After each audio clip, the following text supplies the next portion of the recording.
A paz do Senhor, queridos. Estamos iniciando mais um podcast de seu canal EBD Fácil e Motivadora. E na podcast de hoje nós estaremos comentando a lição de número 12 das lições bíblicas jovens, que tem como título Uma Vida Cheia do Espírito. Nós estamos dando prosseguimento aos nossos estudos bíblicos deste trimestre, o qual estamos estudando Separados para Deus, e hoje estaremos comentando a penúltima lição do trimestre, Uma Vida Cheia do Espírito. Nesta lição, o autor tomou por base o capítulo de número 8 do livro de Romanos, livro este escrito por Paulo, onde ele vai vir reforçar os membros daquela igreja, ou seja, da igreja de Roma, e para toda a igreja do mundo, porque nós hoje temos acesso a esta carta, que aqueles que vivem uma vida cheia do Espírito Santo, esses não vivem mais debaixo da condenação e nem segundo o legalismo. Por quê? Porque dentro da igreja romana estava acontecendo algumas coisas que não eram condizentes com o evangelho e nem com a verdadeira santidade.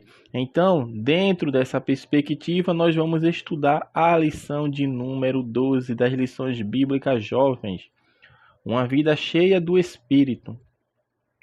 No tópico primeiro, o autor vai falar sobre a lei do Espírito livra da lei do pecado e da morte.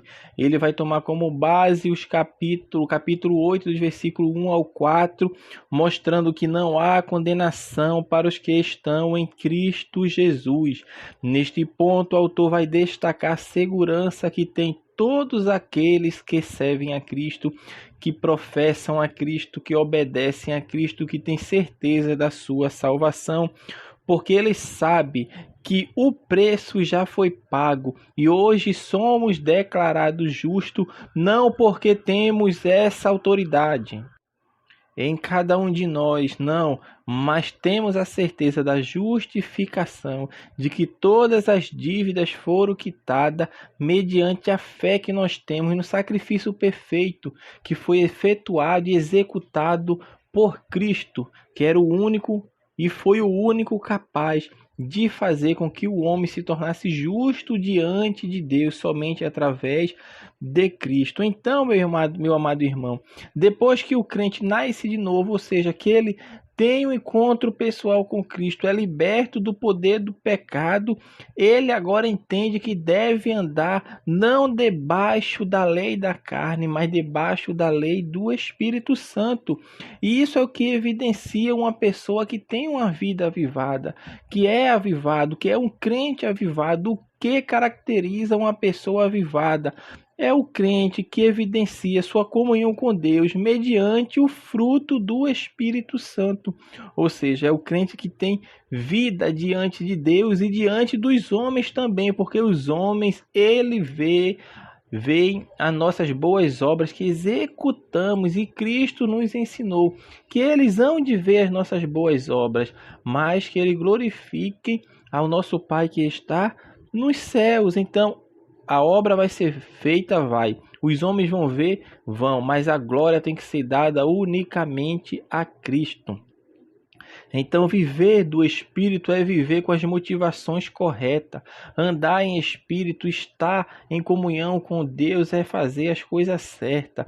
Não viver de aparências, porque tem pessoas que até fazem as coisas certas, mas eles fazem por aparência, para mostrar, ou seja, é o que Cristo chamou de hipocrisia. São os hipócritas que fazem para os outros verem, mas o seu coração está longe de Deus. Por isso Cristo falou, vocês são sepulcros caiados, ou seja, o sepulcro, você vai no sepulcro, você vai ver ele todo adornado, muitos de mármore, repleto de flores, pintados, bonito, mas dentro está podre, está putrificado, ou seja, está podre, não serve para nada. Então é assim que muitas pessoas hoje se encontram. Por fora, a aparência é até bela, é até bonita. As pessoas até aplaudem, acham bonito aquilo. É um homem, uma mulher de Deus. Mas por dentro, quem conhece o coração é unicamente Deus. Nesse primeiro ponto, o autor também vai falar: os que vivem no Espírito se interessam pelas coisas do Espírito. espírito. Neste ponto, o autor vai frisar de forma bem clara que Paulo ele divide as pessoas em dois grupos, ou seja, no mundo existe apenas dois grupos de pessoas. São as pessoas que vivem segundo a carne e as pessoas que vivem segundo o Espírito. Então, meu irmão, Paulo aqui está fazendo a distinção entre a humanidade caída, sem estar justificada porque ainda não receberam a Cristo como seu Salvador, e as pessoas, sim, pecadoras caídas, mas que agora são regeneradas, justificadas, santificadas, que são essas que vivem e andam em espírito, porque as obras das carnes, claro, Paulo mostra lá, é tudo de ruim, é tudo que não presta, é tudo que as pessoas fazem para ferir unicamente a santidade de Deus e prejudicar certamente a sua vida espiritual para com Deus, e cada dia mais as pessoas vão se afastando de Deus. Mas Paulo está mostrando que existe dois tipos de pessoas. Existem as pessoas que não querem nada com Deus, que andam segundo os seus anseios, seus instintos, os desejos da sua alma, mas tem aquele que seu espírito foi despertado porque ele foi vivificado, e hoje ele anda segundo o Espírito, porque agora ele tem o Espírito Santo de Deus em sua vida, o qual ele não quer entristecer de forma alguma. Então ele anda segundo o Espírito, fazendo a vontade de Deus. E quem tem o Espírito tem prazer em fazer a vontade divina. Então, como é que eu faço para saber se um crente anda na carne ou anda no Espírito? Isso é fácil. Basta observar o que tem mais alimentado sua vida. As coisas que são da carne ou as que são do Espírito. Então você vai olhar, pelos frutos conhecereis. Então assim nós encerramos o primeiro tópico e vamos entrar no segundo tópico, que vai falar sobre a herança da vida no Espírito Santo. Vai falar sobre todos os guiados pelo Espírito são filhos de Deus. Ouvimos com frequência o ímpio falar, mas eu também não sou filho de Deus? A Bíblia fala que não. É uma criatura. Por isso Cristo falou. O Evangelho nos fala. Ele veio para o que era seus, mas os seus o rejeitaram. Mas a todos o quanto receberam, deu-lhe o poder de serem feitos filhos de Deus. É quem recebeu a Cristo, esse que tem a filiação divina. Essa filiação divina, meu irmão, é exclusiva unicamente para aqueles que são guiados pelo Espírito. Ela não é uma filiação universal. Toda a humanidade ela não tem uma filiação com Deus. Filho de Deus é aquele que o recebem. Filho de Deus é aquele que o professam e obedecem à sua palavra, ou seja, é guiado pelo Espírito Santo de Deus. Quem é guiado pelo Espírito Santo de Deus, esse é filho de Deus. Quem vive pelos anseios da alma, não sendo guiado pelo Espírito Santo de Deus, ele está sendo guiado pelo espírito de escravidão que já jaz no mundo, que é o espírito do maligno. É simples, a palavra de Deus é bem simples. Ela mostra os dois lados e qual a condição do que é estar sendo guiado por Deus e do que é estar sendo guiado pelo inimigo, pelo pecado. A Bíblia faz essa distinção de forma muito clara e bem patente. É mais cristalina do que a mais pura água potável.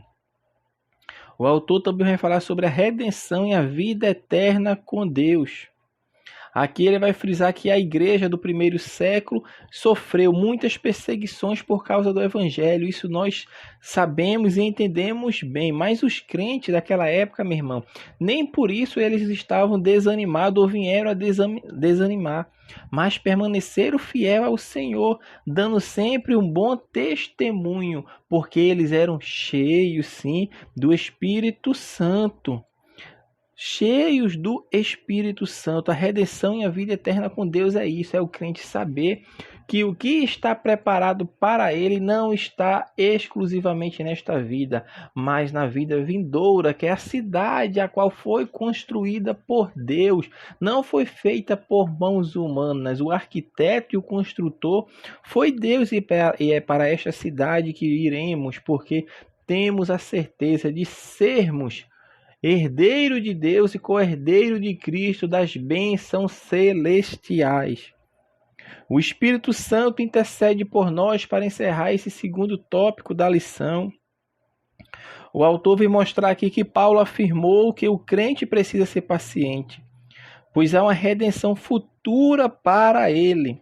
Tudo aquilo que ele passa aqui não se compara com o que há de vir, com o que espera ele quando ele partir desta vida e for de encontro ao Senhor. É isso que o apóstolo Paulo está nos mostrando, assim como o autor da lição está frisando neste momento, que o Espírito Santo ele intercede por nós, porque há momentos de nossa vida e nossa caminhada que nós não temos esperança, ou seja, perdemos todas as nossas expectativas, porque o sofrimento é de um lado, angústia de outro, perseguição acontecendo, calúnias, difamações, e tudo isso vem para tentar enfraquecer e tirar a pessoa, o crente no caso, diante da presença de Deus. E é neste momento difícil que o crente não consegue nem se expressar diante de Deus.